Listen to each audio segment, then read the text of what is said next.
Hello guys, and welcome back to today's video. My name is Zig, the programming guy. In today's video guys, I want to show you how to play PK games or live match on Tango app. It's very easy, so let's get started. All right, so the first step you have to take is of course open your Tango app and log into your account. Next, you have to go live on Tango. All right, so once you are live on Tango, next thing you have to do is to invite people to join your live stream as a guest. All right, as you can see right here, there is an invite option at the bottom left corner of your screen right here.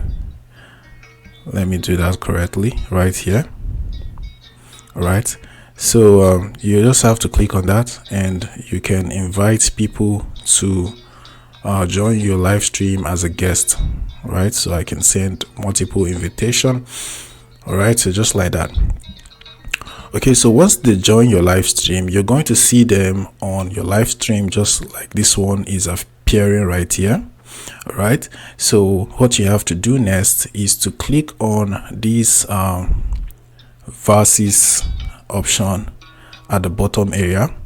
That is for battle. Right, so once you click on that, then you start battling with this person.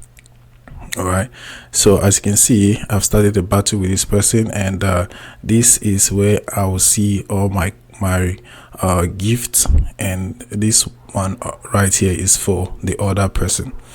All right, so that's how you can actually play a PK game or a live match with someone on Tango. All right, so hope this video was helpful and you now know how to do it. If yes, give this video a thumbs up and equally subscribe to get more helpful tips like this. Thanks for watching, and I will see you in my next video.